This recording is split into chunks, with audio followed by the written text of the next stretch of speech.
Assalamualaikum warahmatullahi wabarakatuh.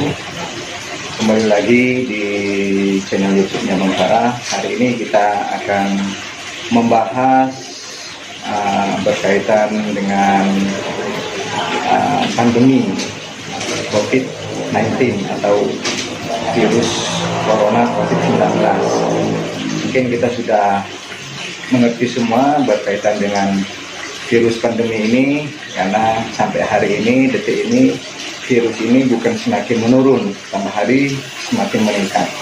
Mungkin untuk lebih meningkatnya waktu, di sini ada pemateri yang sangat luar biasa, mungkin bisa melihat dari berbagai perspektif, bisa dilihat dari perspektif konspirasi, atau perspektif pendidikan, atau perspektif tasawuf itu sendiri, sehingga banyak edukasi yang bisa kita ambil dari adanya virus pandemi ini. Mungkin waktu dan tempat saya persilakan Mas Oki untuk melihat bagaimana sih sebenarnya virus corona ini.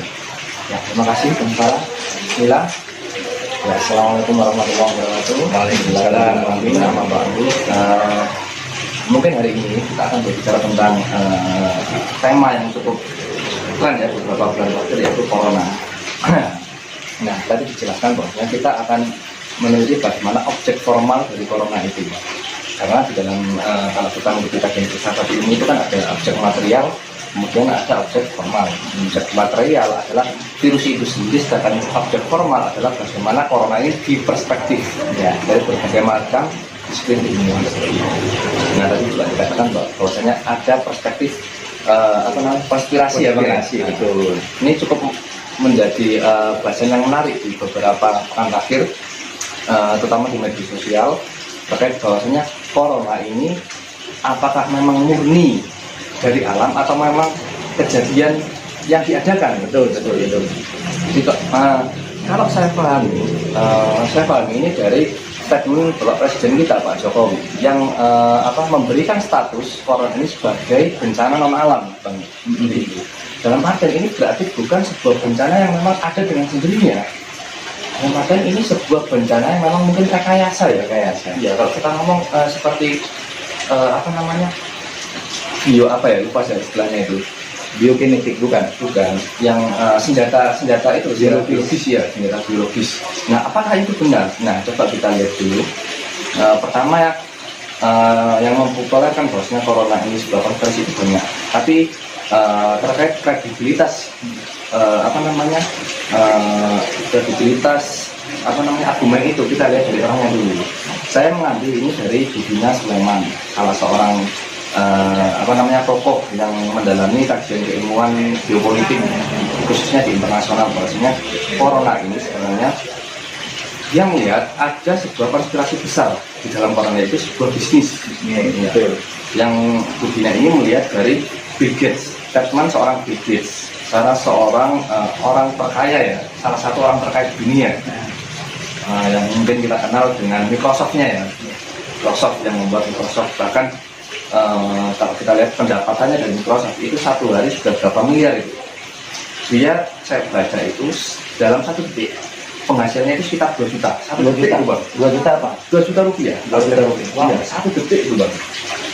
Dia digaji uang yang berjalan atau asetnya itu berkembang terus 2 juta 1 detik. Dan ketika awal 2018 pertengahan 2018 Bill Gates ini buat statement bahwasanya nanti ketika tahun-tahun 2000 ke atas, 2020 ke atas khususnya, itu akan ada yang paling prospek adalah bisnis vaksin. Nah, di sana Bill Gates ingin membuat sebuah vaksin. Nah, kata kuncinya di situ. Akhirnya terbukti bahwasanya ketika akhir 2019 itu ada wabah yang bernama corona. Nah, itu kan sesuai dengan statement Bill Gates. Apa jangan-jangan itu dianggap sebuah kebetulan? Nah, itu juga bisa ya diartikan sebagai kebetulan. Tapi kalau kita ngomong tentang konspirasi, kita menggali apakah itu memang sebuah kebetulan atau tidak. Nah, diceritakan bahwasanya Bill Gates ini ingin membuat sebuah vaksin atas penyakit tertentu. Nah, kemudian ada corona. Nah, Bill Gates ini nanti akan memberi sebuah chip. Di vaksinnya itu ada sebuah chip. Jadi vaksin ini diberi chip agar manusia itu nanti ketika mendapatkan virus dia akan ditanamkan sebuah chip di dalamnya. Kan lewat vaksin lewat itu. vaksin itu nanti ada chip. Nah itu kan juga sangat bahaya karena nanti setiap manusia itu pasti kedetek. Oh iya. Dia akan terlihat percakapannya, kemudian dia di mana, kan seperti itu. Kalau ditanya tentang motifnya, kira-kira apa dari statement Bill itu yang berkaitan dengan vaksin, terus menciptakan senjata biologis itu, motifnya apa? Ya, ini, karena memang sejauh yang saya amati segala konflik di dunia ini para elitnya sebenarnya sedang berbisnis. Terjadinya perang itu bukan murni konflik. Artinya ada perang bisnis di sana. Kalau kita mau perang ada perang senjata. Kalau zaman dulu senjata kan terlihat fisik. Nah ini berhubung revolusi 4.0 ya. Data ya kan ya. Kan kita nggak usah jauh-jauh. Jack Ma pendiri Amazon itu ngomong, dunia kita sekarang berbasis data. Siapa yang menguasai data, dia akan menguasai dunia. Nah makanya itu Bill ingin menanamkan chip. Dia ingin membuat data. Dia ingin membuat sumber data ke dalam setiap manusia melalui chip itu tadi. Yang mungkin nanti bisa digunakan untuk keperluannya. Dan kemudian ada dari itu Bill Gates ini ingin melakukan seleksi alam.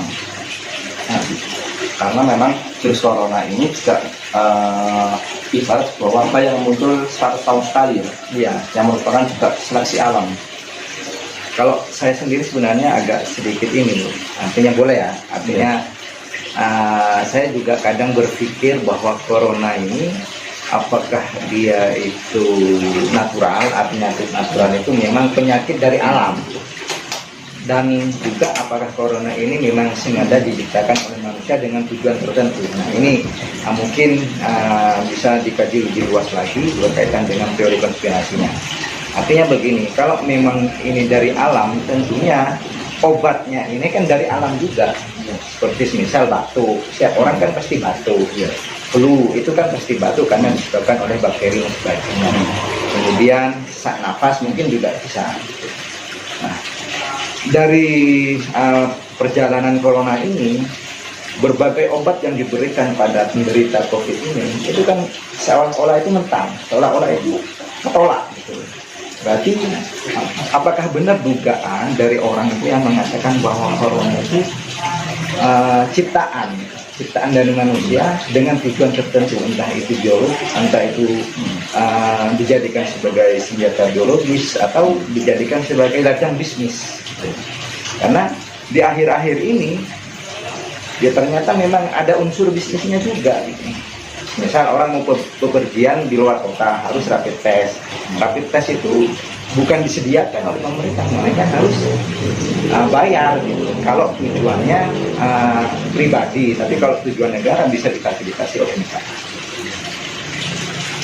Memang ada logisnya juga jika dikatakan sebagai virus corona ini sebagai dari bagian dari konspirasi. Cuman data untuk memperkuat hal itu, ya lagi-lagi kita harus meneliti tentang itu atau didukung dengan data-data yang kuat yang didapatkan oleh pemerintah itu sendiri.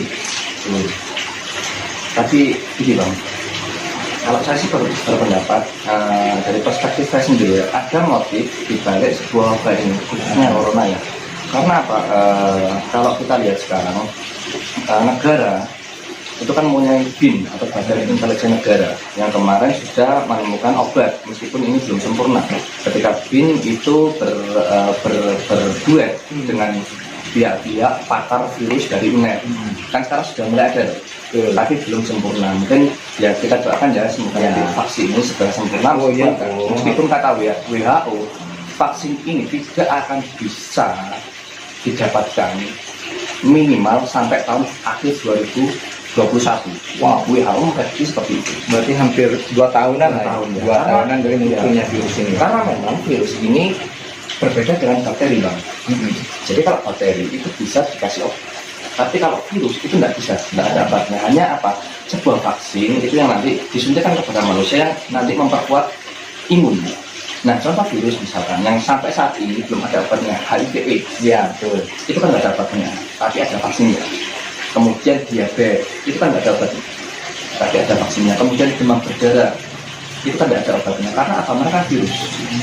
Jadi virus ini yang bisa membunuh bukan obat, tetapi adalah pertahanan dari tubuh manusia itu sendiri. Iya, berbeda dengan bakteri. Misalkan kita bikin kasih obat sembuh, gitu ya. Misalkan kita udunan kasih obat, itu bakteri. Ya, tapi kalau virus berbeda, kan seperti itu. Nah, ini saya melihat ada memang kalau kita ngomong tentang konspirasi ya, saya teringat seorang tokoh besar yang mengatakan bahwasanya orang yang berbicara tentang konspirasi sebenarnya dia sedang melakukan sebuah konspirasi, Pak. Ya, seperti itulah. Jadi yang memunculkan atau yang mengatakan virus corona itu konspirasi, sebenarnya dia berkonspirasi. Ya, sebenarnya dia sedang membuat sebuah konspirasi besar. Kalau di dalam logical fallacy itu masuk Strawman versi. Jadi logika orang-orang salah. Karena seperti itu konspirasi itu. Jadi bagaimana seseorang itu menggunakan logikanya dengan membuat sebuah sebuah pemikiran sendiri, nanti dia takut sendiri kepada pikirannya, kan gitu. Dia buat sendiri, dia takut sendiri, kan gitu. Sebenarnya virus ini ada enggak? Nah, kalau kita ngomong ya memang ada ya. Kalau saya lihat terkait yang pertama saya bilang bahwasanya presiden menetapkan bahwasanya ini musibah non alam. Ya, Udah lama itu statement beliau. Iya, dari awal presiden mengatakan bahwasanya ini bencana non alam. Bisa saja kalau masalah konspirasi mungkin kita nggak bakal tahu ya, karena itu memang mainannya para elit ya. Atau mungkin kalau kita tahu ya bisa kita hilang lah. Remsennya itu sangat tinggi loh, bro. Iya. Melibatkan elit-elit, melibatkan para elit dunia. Dan kita lihat, kalau saya lihat kemarin yang kita disampaikan bahwasanya, pemerintah menggunakan BIN untuk membuat vaksin itu tadi. Tidak hanya di Indonesia, di Amerika dan China itu juga militer diturut sertakan dalam pembuatan vaksin. Jadi kita bisa melihat sebuah garis besar bahwasanya kenapa kok ada militer atau intelijen negara yang mengurusi urusan vaksin? Kan bukan ngurusin masalah keamanan, tapi ngurusin.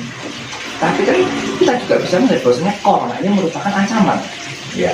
yang nanti bisa ditangkal oleh pihak militer itu tadi. Seperti itu.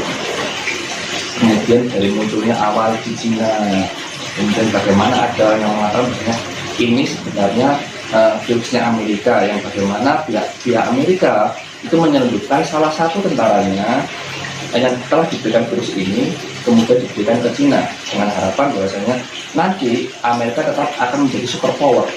Karena baru-baru ini Cina ini memang akan melampaui Amerika, Pak, dalam bidang ekonomi. Tapi kan di Amerika kan juga banyak kasusnya. Nah, itu makanya ada perang dingin, Bang. Jadi memang zaman dulu ya, kita lihat kita blok-blok aja. Nah, Amerika dengan bloknya, Cina dengan bloknya. Cina bloknya siapa? Rusia. Iran. Amerika bloknya siapa? Orang-orang Eropa. Kan seperti ini. Kalau saya lihat bagaimana sekarang Amerika ini mengalami populasi yang cukup signifikan. Pertama, kita lihat masyarakatnya. Kita lihat dulu masyarakatnya. Bagaimana orang-orang Amerika itu memang sudah diatur ya, Bang. Saya lihat yang statement paling setuju saya lihat adalah dari Obama sendiri. Jadi Obama kemarin berstatement, sudah saatnya orang Amerika itu berhenti berpikir bahwa dia itu tahu hal yang dilakukannya. Jadi memang kalau kita ngomong orang ini negara plus 62 ya, ngeyel barbar, kita masih kalah sama orang Amerika, Bang. Kebarbaran orang Amerika itu lebih barbar, lebih sulit diatur, Bang. Kok bisa? Dari aspek apanya, Bro? Ya karena ini tadi orang-orang Amerika mereka mempunyai sistem demokrasi liberal. Jadi bagaimana individu ini punya hak untuk mengatur kehidupan. Kemudian kedua, individu ini tidak terlalu terikat oleh kearifan lokal maupun hukum yang dirancang oleh negara. Nah, seperti itu. Berbeda dengan kita yang masih nurut ya. Jadi di kita kan sebenarnya kompleks. Ngomong masalah hukum, sistem negara kan semuanya kompleks. Sistem hukum apalagi kan. Ya. Jadi ada yang mengatakan Indonesia ini kelamin sistem hukumnya nggak jelas karena juga ada unsur kearifan lokal yang tidak bisa disingkirkan dalam ketatanegaraan kita. Maka saya sepakat jika Amerika ini sebenarnya lebih barbar kalau ya, memang lebih barbar. Nggak usah jauh-jauh, Bro. Kalau kita lihat ya, bule-bule yang misalkan kita main ke daerah ya, ke Malang, bule yang di Malang atau di Bali ya, kita bisa lihat, saya pun kadang nyita nih, Bang, bule-bule yang dari Eropa dengan bule-bule yang dari Amerika itu berbeda bang tampilannya. Bule Amerika itu lebih barbar, lebih terbuka. Lebih terbuka. Ya kalau orang Eropa itu mungkin masih rapi bang. Jadi kita nanya kalau ada bule yang pakainya terbuka itu bisa jadi orang Amerika. Iya. Memang ya mereka kan menggunakan demokrasi liberal. Jadi memang ya saat sebenarnya ya yang penting dia tidak melanggar haknya orang lain kan bisa dikatakan gitu. Kalau dia mau telanjang mau ngapain ya terserah dia. Ya. Tapi kembali lagi kita ngomong seperti bahwasanya Amerika sekarang sedang mengalami pemasukan ekonomi. Kita lihat dari nilai tukar dolar yang sekarang yang kemarin awal corona itu masih 16.000 sekarang menjadi 13.000 ya. Yang mungkin ini berarti yang kuat mana? Rupiah apa sekarang? Mata uang apa? Sekarang mata uang tetap Amerika bang. Amerika. Cuman dia mengalami penurunan nilai nilai itu tadi ya. Yang mungkin kalau kita melihat di Cina ya, musuh ekonomi Amerika adalah Cina. Bagaimana Cina ini mulai dari dulu ya impor ya, dia impor kita loh, cotton bud itu kan dari Cina, jeruk itu kan dari Cina, ya kan? Kemudian bagaimana Cina sekarang mulai menanamkan investasinya ke berbagai negara. Ya, Indonesia salah satu yang menerima selain dari Cina, kemudian dari Rusia, dari Amerika itu yang menerima. Bahkan Arab Saudi negara kaya itu kan cuma juga menerima investasi dari Cina. Bahkan Arab Saudi itu memulai memasukkan kurikulum bahasa Cina ke dalam materi kurikulum pendidikannya. Di negara mana? Arab Saudi. Karena memang Arab Saudi sekarang sedang kolab bang, minyaknya turun.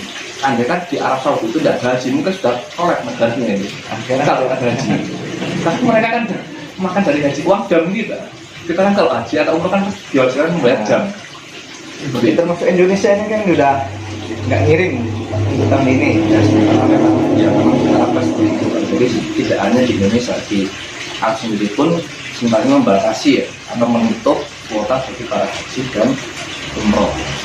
Nah, bagaimana agar negara kita ini, kalau kita ngomong sekarang sudah mulai PSBB ya, PSBB, normal kita sudah tidak bicara bagaimana corona ini sebagai sebuah konspirasi atau apalah itu mungkin biar para elit yang melakukannya. Cuma kita nanti bagaimana agar keadaan ekonomi kita mulai perlahan bangkit. Karena memang corona ini selain menyerang kesehatan, yang paling diserang adalah ekonomi. Ya, bagaimana kita lihat di Mojokerto, pabrik-pabrik di Mojokerto melakukan PHK massal. Ya, salah satunya adalah saudara saya sendiri ya, dirumahkan bang. Bahasanya itu dirumahkan bang. Sehingga kan seolah-olah ini kayak semacam simalakama.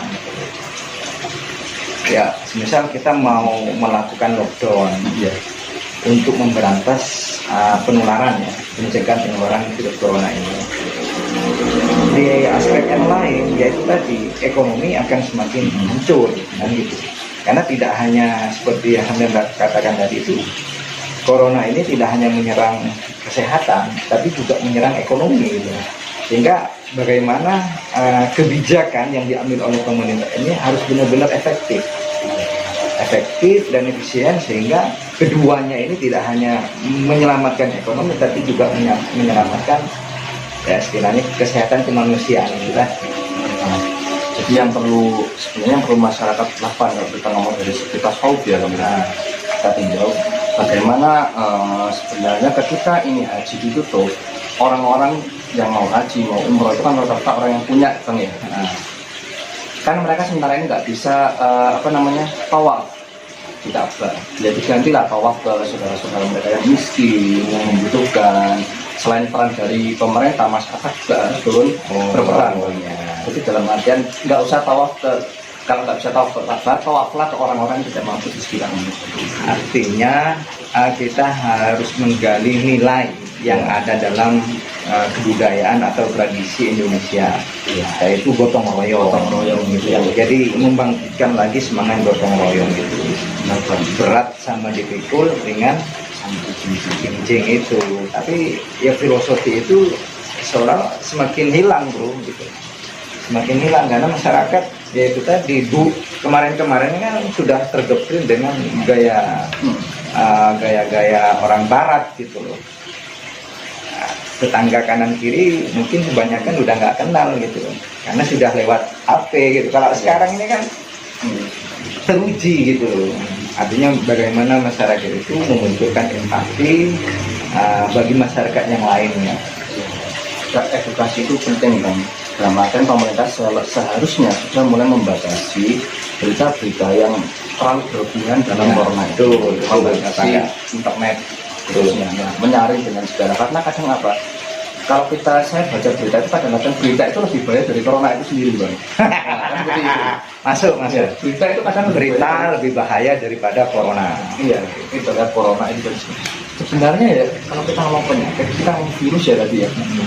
Kemudian bagaimana persepsi masyarakat terhadap orang-orang yang positif corona, mereka dikucilkan. Kemudian mereka diasingkan. Akhirnya orang-orang jadi malu ketika mendapat penyakit corona, mereka merasa aib. Dan itu yang justru bikin sebuah masalah ya. Kalau mereka memang memiliki gejala corona dan mereka tidak lapor, itu kan malah penularannya kan malah Akhirnya kan dari awal mungkin tidak diberikan edukasi dulu. Awalnya kan cuma hanya kita diberikan tentang istilah-istilah itu saja, misal social distancing, physical distancing, lockdown, atau apa tadi, kalau Indonesia bukan lockdown tapi karantina wilayah. Itu kan istilah-istilah yang mungkin masyarakat bawah itu kan tidak paham. Cuman ya itu tadi, tidak diberikan edukasi. Nah, edukasi kepada siapa? Ya kan di Indonesia ini kan kita tidak bisa melupakan yang namanya lokal sistemnya itu. Tokoh adat, panggil tokoh adat itu untuk bermusyawarah, memberikan pengertian tentang virus corona, penyebarannya bagaimana, pencegahannya bagaimana. Itu yang seharusnya dilakukan oleh pemerintah, tidak hanya memberikan istilah-istilah yang sulit untuk dipahami, apalagi diterapkan di Indonesia yang majemuk ini. Dan itu juga saatnya masyarakat Indonesia ini membuktikan kecintaannya terhadap NKRI itu dengan membantu sesama, juga taat terhadap pemerintah, taat terhadap protokol pemerintah yang maksudnya. Karena memang meskipun pemerintah ini tidak sedikit melakukan kesalahan, bang ya. Ya namanya juga manusia kan pasti tidak luput dari salah dan khilaf kan gitu. Karena kalau memang pemerintah tidak bisa diandalkan, ya kita mengandalkan masyarakat lah. Dan satu lagi mungkin kebencian itu, kebencian pada siapapun itu harus dihilangkan. Artinya oke lah, di negara kita ini kena musibah virus ini, tapi kan kita tidak melulu menyalahkan pemerintah kalau kita sendiri tidak berupaya bagaimana untuk menghilangkan virus ini. Kan tidak hanya menebarkan kebencian, tapi itu tadi edukasi, gotong royong, terus saling membantu satu sama yang lain, sehingga ketika itu menjadi benteng kita, insya Allah corona itu akan hilang. Apalagi kalau kita ingat kepada ajaran-ajaran agama Islam, Islam kan menganjurkan sekali terhadap umatnya untuk berperilaku bersih, tidak hanya bersih badan, tapi juga bersih hati. Itu yang mungkin sering kali dilupakan oleh orang-orang. Agama menurut ta'awun itu, bang ya. Tolong ada fenomena lucu, bang. Gimana nih? Kemarin awal-awal itu ya, masyarakat kita ngomong kita harus ta'awun, kita sebagai masyarakat dan suka gotong royong, tapi dengan fenomena penimbunan masker. Itu baru-baru ini ada, bang, kemarin penelitian bahwasanya Dettol itu bisa membunuh virus itu tadi, Dettol yang kumur-kumur itu. Kemarin ada saya baca di berita bahwasanya obat kumur Dettol itu bisa membunuh virus yang ada di mulut. Nah, ini nanti mungkin ketika sudah tersiap, saya takutnya terjadi timbunan Dettol ini, bang. Nah, itu yang perlu pemerintah terutama di sana. Mencegah timbunan ini. Ya, kadang kalau kita ingat ke teori konspirasi itu, orang sekarang kan gampang lah memberikan informasi, entah itu baik entah itu buruk, dengan zaman yang serba digital itu. Ya orang mungkin misal tokoh tertentu memberikan informasi bahwa ini bisa menghilangkan corona, masyarakat itu kan pasti akan memburu itu. Karena itu merupakan bisnis baru. Iya, itu. Padahal itu masih belum ada istilahnya uji klinik atau uji kesehatan yang benar-benar menunjukkan bahwa Dettol itu benar-benar menghilangkan virus itu 99%. Kayak kemarin itu kan ada isu anak kecil ngomong tentang merebus telur itu kan ternyata alkohol. Terus minuman tradisional itu bisa membunuh corona. Itu kan apa? Ya itu indikasi seseorang untuk untuk mengalami keuntungan ya, di situasi pandemi ini. Ya. Mungkin yang perlu kita lakukan menghadapi corona adalah yang pertama kurangi asupan berita negatif dulu ya. Kemudian perbanyak asupan makanan sehat, kemudian rajin berolahraga agar sistem imun kita terjaga. Kemudian jangan lupa menggunakan masker, tetap kemana-mana pakai hand sanitizer.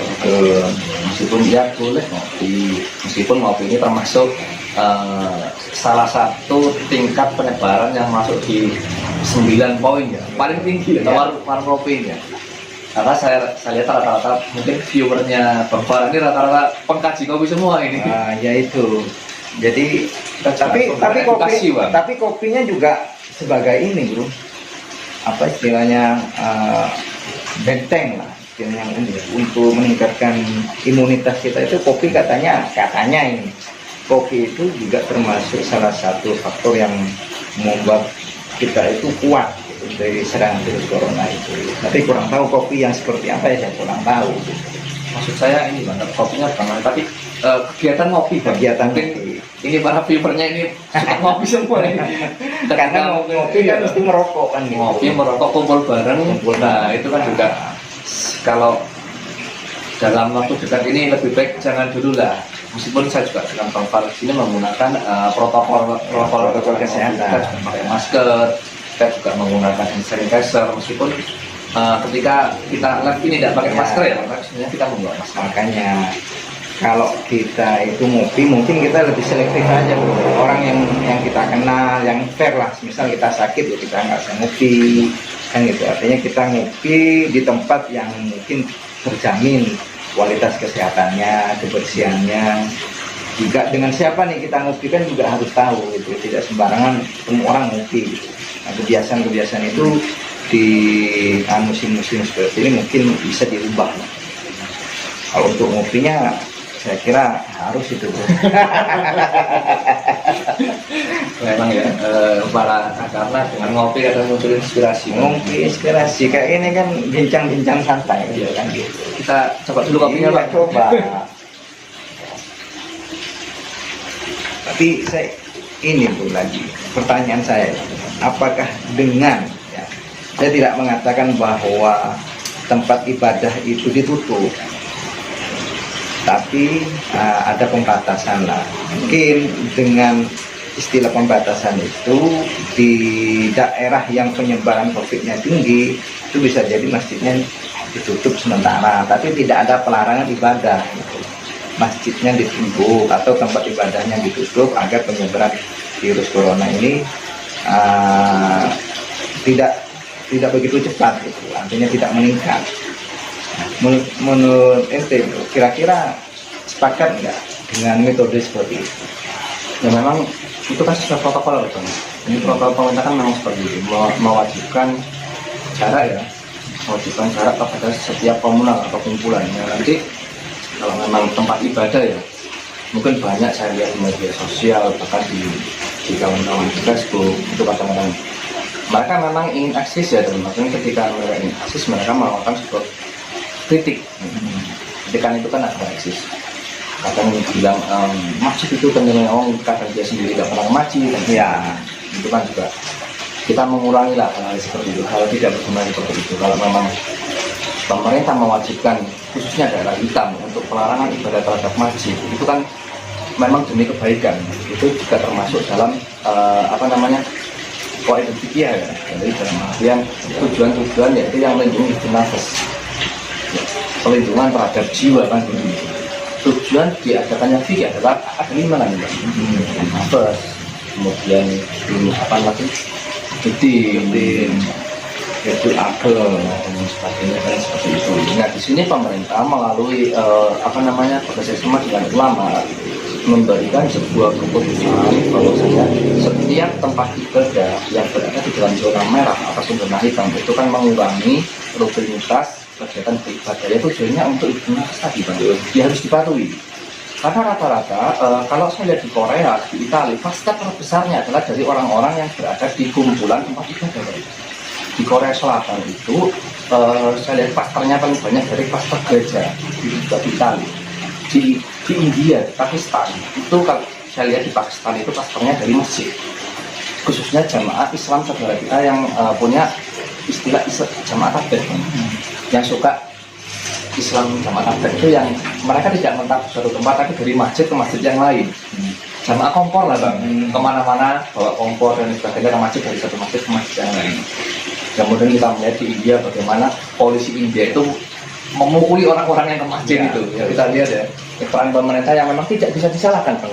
Tapi kadang begini bro, kadang orang kan sering membandingkan, masjidnya ditutup, malnya dibuka.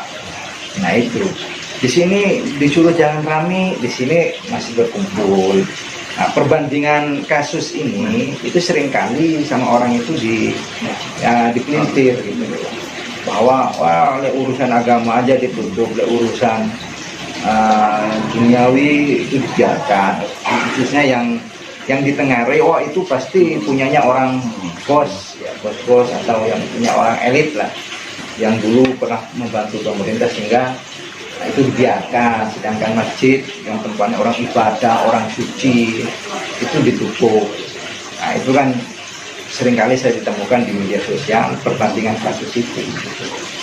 Ya, gini bang, ketika sesuatu itu memang tidak benar, kita tidak bisa membandingkan sesuatu tidak benar itu dalam artian ini. Ketika ada sesuatu yang tidak benar, kita juga melihat fenomena atau apa yang terikat di sana misalkan. Misalkan orang, kenapa pasar dibuka, masjid ditutup? Apakah gini, kita ngomong ekonomi bang, apakah ketika orang-orang nggak ke masjid ekonomi mati? Kan tidak bang. Nah ketika berbeda dengan di pasar, ketika pasar ditutup, otomatis ekonomi itu juga akan mati di sana. Ekonomi akan mati. Iya, ya. Kita cari perbandingan dan juga kita cari faktornya di sana. Ya. Kita tidak bisa. Kalau orang kan nggak mau melihat itu, gitu. Maksudnya di masyarakat bawah ini kan tidak mau melihat secara kompleks itu. Tahunya kalau masjid atau tempat ibadah itu ditutup, sedangkan di tempat-tempat mall Ramayana itu dibuka, ya itu. Jadi kalau ini urusan duniawi dibiarkan, urusan akhirat yang tempat-tempat ibadah itu ditutup. Ya mungkin di tengah naiknya giroh keagamaan masyarakat Indonesia ini bang ya, mungkin itu mengambil perbandingan yang tidak sebanding bang, tidak apple to apple bang ya perbandingannya. Karena ada faktor yang latar belakang seperti itu. Misalkan orang tidak ke masjid, apakah dengan kita tidak ke masjid kita mati? Makanya itu. Apakah dengan kita tidak ke masjid kita akan kelaparan kan? Artinya kan yang dilarang itu bukan sholatnya kan bisa di mana aja gitu. Cuman ya kadang orang itu memahami agama itu tidak secara komprehensif, ya bisa dikatakan alim dadaan menurutnya. Jadi juga saya katakan bahwa peran pemerintah tidak hanya pemerintah pusat tapi pemerintah daerah melalui RT RW memberikan sebuah edukasi. Betul, saya sepakat itu. Jadi tidak hanya pemerintah saja, juga para tingkat terbawah itu juga memberikan sebuah edukasi tentang perbandingan yang tidak sebanding itu tadi. Jadi terkait masjid ditutup atau tidaknya pemerintah pusat ya tadi ya, pemerintah di tingkat terbawah dari tingkat RT RW memberikan sebuah edukasi. Dan para leader ya tokoh-tokoh itu memberikan, kita kompak lah. Kalau dulu memang ada persaingan antar organisasi, sekarang kita sudah bersama-sama. Kita sudah dulu karena kita punya musuh bersama itu corona. Sepakat. Jadi musuh bersama kita itu adalah corona. Corona itu bukan berarti orang yang terkena corona, tapi virusnya itu. Karena virus ini satu memang tidak kelihatan, tidak bisa dilihat secara kasat mata. Persoalan virus corona ini munculnya disebabkan oleh orang-orang yang sengaja atau dari alam, ya seharusnya kita bersama-sama itu tadi. Kalau dalam perspektif Indonesia mungkin gotong royong itu. Dalam konsep Islam ya tahun kan juga ada gotong royong itu dan kebaikan kan gitu. Sehingga penyebaran atau virus corona ini segera hilang atau selesai lah. Kalau kita masih ngeyel-ngeyel dengan berbagai anjuran dari pemerintah, terusnya yang dari himbauan-himbauan dari pemerintah itu, dan dia tidak melakukan apa-apa, ini cuma hanya sekitar mengkritik. Nah, ini yang bahaya, bro. Pemerintah melakukan ini dikritik, tapi tidak diikuti, dikritik, dilawan dengan berbagai argumentasi, sehingga masyarakat ini bingung, ini mau ikut siapa gitu, mau ikut orang yang mengkritik ini atau mau ikut pemerintah. Nah, seharusnya saya sepakat tadi bahwa virus corona itu adalah musuh kita bersama. Yang sebelumnya kita nggak suka dengan ini, ayolah buang gitu. Artinya ego kita itu buang. Yang nggak suka dengan Pak Jokowi, ya sudah, kita nggak usah lihat Pak Jokowinya, tapi kita lihat kemaslahatannya. Karena corona itu adalah musuh kita bersama. Mungkin sudah Ya. ya. Oke, mungkin sampai di sini aja dulu bincang-bincang kita, bincang-bincang santai. Next time kita akan berdiskusi lagi, bincang-bincang lagi, tentunya dengan berbagai topik dan tema yang menarik.